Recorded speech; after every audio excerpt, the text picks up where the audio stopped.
देखिए, एक Bermuda triangle है जो जहाज़ों को, हवाई जहाज़ों को निगल लेता है।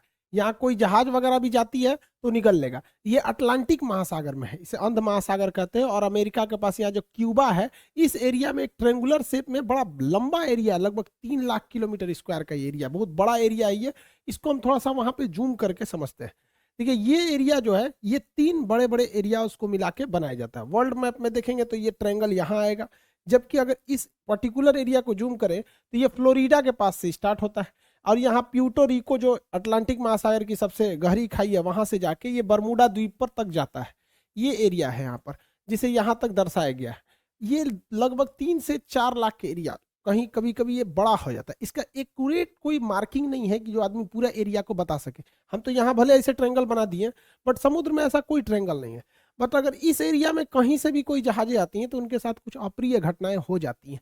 इसके बारे में डिटेल से समझते हैं। 1498 में जब क्रिस्टोफर कोलंबस जा रहे थे इस रास्ते से, तो उन्होंने भी अपनी किताब में वर्णन किया है कि जब वो इस एरिया से गुजर रहे थे तो अचानक मौसम में एक परिवर्तन देखे, प्रकाश देखे, बादल का तड़कना, समुद्री लहरें तेजी से उठने लगी और उनका जहाज डिसबैलेंस होने लगा। इवन कि उस समय देखिए, समुद्र में रास्ता दिखाने का केवल और केवल एक ही रास्ता रहता है, कंपास। अब तो सेटेलाइट वगैरह आ गए हैं, बट कंपास ही उस समय एक ही रास्ता होता था, जो हमेशा नॉर्थ डायरेक्शन की ओर मूव करते रहता है। वो बता देता है कि इधर की ओर उत्तर दिशा है, तो इसके थ्रू आदमी जा सकता था। तो यहाँ पे कंपास काम करना बंद कर देता था। ये कोलंबस ने भी इसको माना है। 1964 में विंसेंट गैडिज ने अपनी पुस्तक में, मैगजीन में बताया था कि ये किस तरह से जहाजों को वगैरह को निगल लेता है। इसलिए इस ट्रायंगल को डेविल ट्रायंगल या फिर रहस्यमयी ट्रायंगल कहा गया। यहाँ जाने के बाद जहाजों में अचानक परिवर्तन देखा, इंजन काम नहीं करेगा, जहाज धंसने लगेगी, कोई तैरना चाहेगा तो तैर नहीं पाता है, अजीब अप्रिय घटना होगी और अचानक ही हो जाती थी। और ये जहाज डूब के कहाँ जाते थे तब ये भी नहीं पता चलता था किसी को। यूं तो यहाँ हजारों घटनाएं हुई हैं। कुछ फेमस घटना देखते हैं। अगस्त 1942 में अमेरिकी नौसेना के जहाज अपने रूटीन एरिया पे थे सब, उन्हें बम्बार्डमेंट करके लौटना था इसी बरमूडा ट्रायंगल के ऊपर से। लेकिन अचानक उनका संपर्क रेडियो स्टेशन से टूट जाता है, उसमें लगे हुए इंस्ट्रूमेंट काम करना छोड़ देते हैं, उनका नेविगेशन सिस्टम पूरी तरह फेल हो जाता है। सब में एक कॉमन समस्या देखी जाती है कि उनका कंपास काम नहीं कर रहा होता और ये जहाज पूरी तरह ध्वस्त हो जाता है।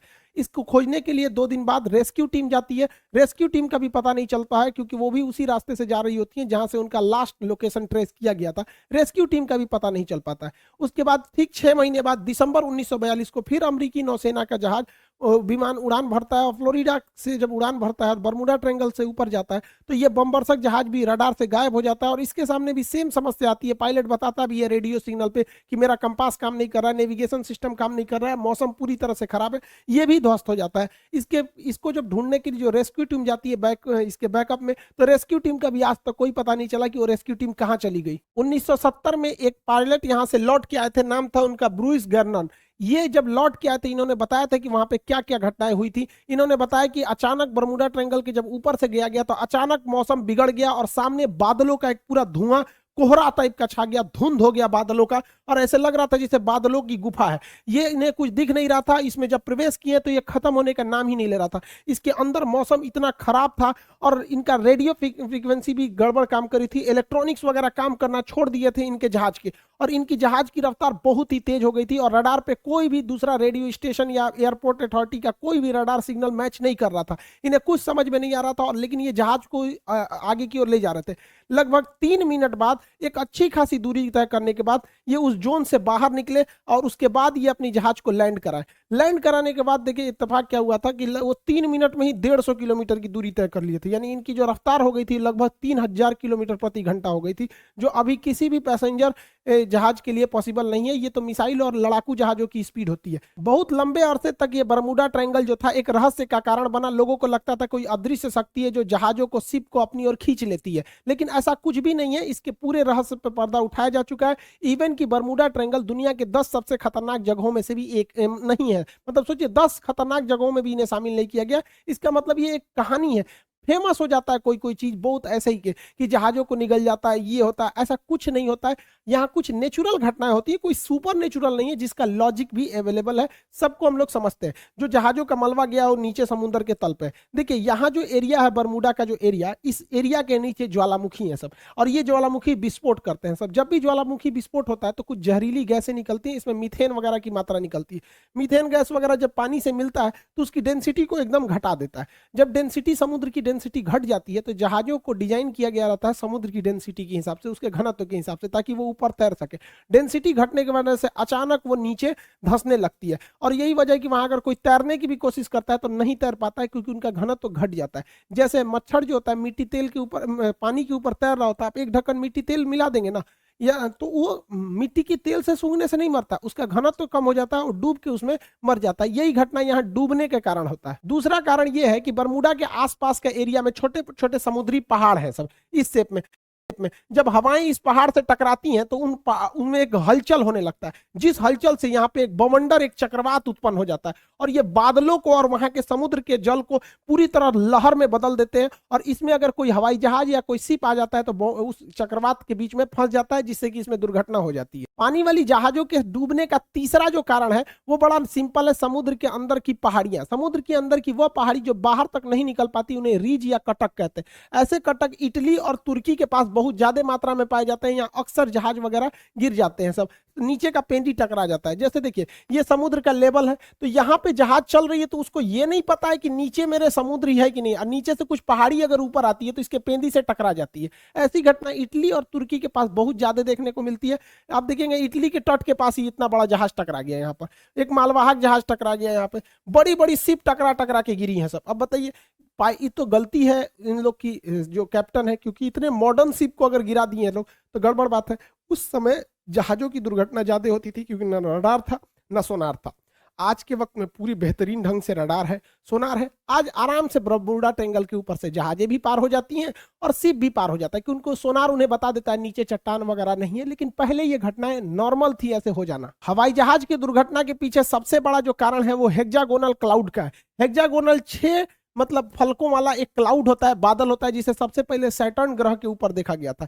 ये बादल जो होते हैं, आप देखिए ये 6 सतह वाले बादल होते हैं, इस तरह से हेक्सागोनल शेप में ये बादल पाए जाते हैं। यहाँ ना दिखने में छोटा लग रहा है, ये सैटेलाइट से फोटो लिया गया, जबकि इसका एरिया देखेंगे तो 50 किलोमीटर स्क्वायर का एरिया होता है। सोचिए लगभग एक जिला बराबर इसका इतना बड़ा एरिया होता है, उतने बड़े में ये बादल होते हैं। और इस बादल के अंदर हवाएं इतनी बवंडर के रूप में चलती हैं, जिनका स्पीड 250 किलोमीटर प्रति घंटा होता है। यानी इसके अंदर हवाएं इतनी तेज होती हैं कि अगर कोई जहाज इसमें प्रवेश कर जाता है तो जहाज को वो तोड़ सकते हैं। तो हेक्सागोनल क्लाउड के वजह से यहाँ पे जहाजों की दुर्घटना होती है, अगर इस हेक्सागोनल क्लाउड में फंस गया तब।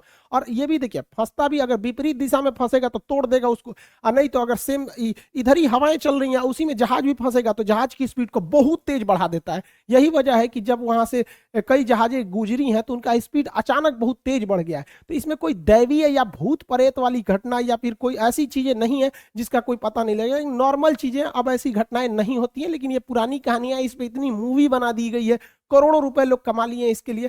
कहानी चाहिए एक डायरेक्टर को, अच्छा खासा कहानी बन जाता है।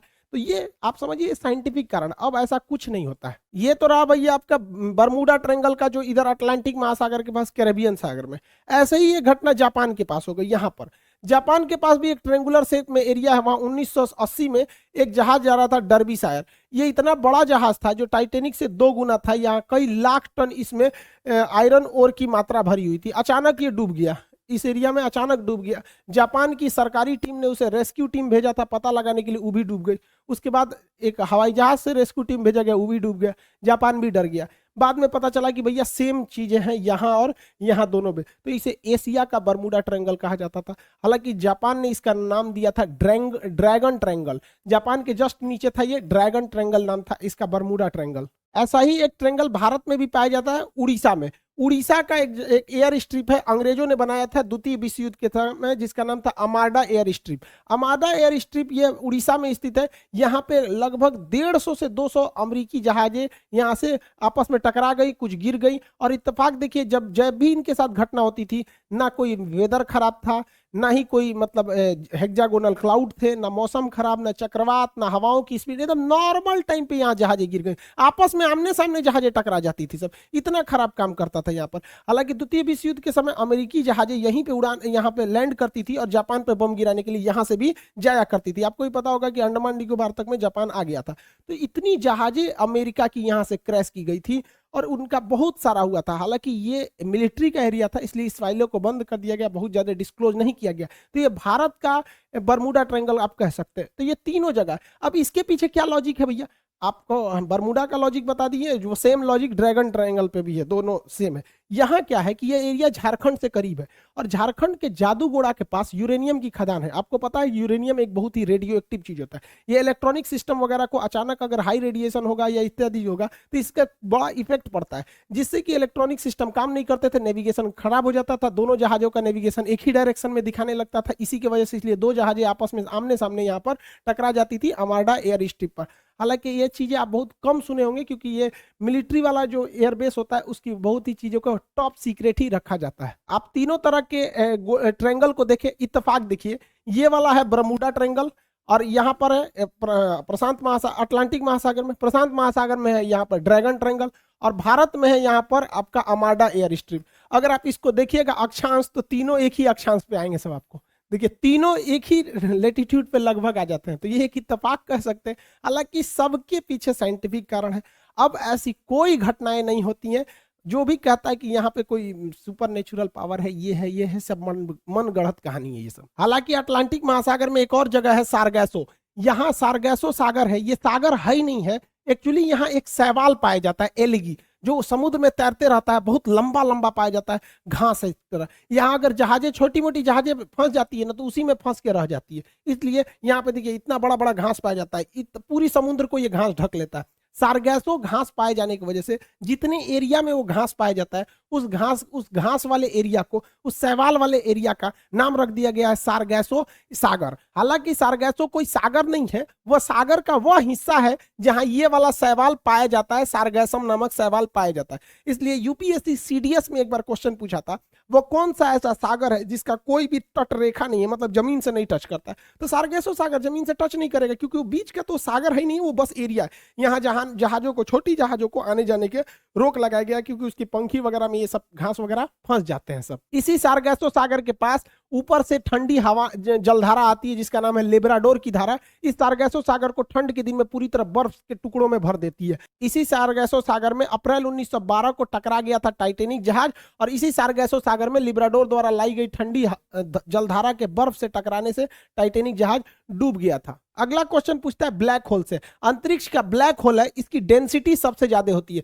इसकी डेंसिटी इतनी ज्यादा होती है कि इसके एक चम्मच मिट्टी का, अगर हम ब्लैक होल से एक चम्मच मिट्टी लाएंगे और उसका वजन करेंगे तो 10 हाथियों के बराबर होगा। सोचिए इतना भयानक ये डेंसिटी होता है, इतना घना होता है, ये प्रकाश को भी जाने नहीं देता है। तो क्वेश्चन भी पूछेगा कि ब्लैक होल प्रकाश को भी गुजरने नहीं देता है, क्यों? तो ऑप्शन नंबर बी पर आंसर होता है अति उच्च घनत्व के कारण। और इसका एक उल्टा क्वेश्चन पूछता है, एक वह हाइपोथेसिस को क्या कहते हैं जिसमें यह मान लिया जाता है, यह कल्पना किया जाता है कि सारे प्रकाश वहीं से आ रहे हैं, तो उसे हम व्हाइट होल कहते हैं। हालांकि ब्लैक होल और व्हाइट होल का पूरा परिकल्पना हम आपको ज्योग्राफी के क्लास में पढ़ा चुके हैं। भारत के जम्मू कश्मीर में लद्दाख और बारामूला की कुछ ऐसी पहाड़ियां हैं जिनमें चुंबकीय क्षमता है। ये भी क्या करती है, जहाजों के डायरेक्शन को भटका देती है। यहाँ पर एक चिनाब नदी पर ब्रिज बनाया जा रहा है जो सबसे ऊंचा ब्रिज है, कंप्लीट हो जाएगा तो इसके बारे में भी टोटल समझा देंगे कि ये ब्रिज क्या है। और इसके अलावा आप एक तो बड़ा सुने होंगे, सोच रहा अमेरिका में एरिया 51 एलियन वगैरह वाला एरिया है, इस सबको कभी और क्लास में समझेंगे। आई होप आप इसे समझे होंगे। मिलेंगे नेक्स्ट क्लास में।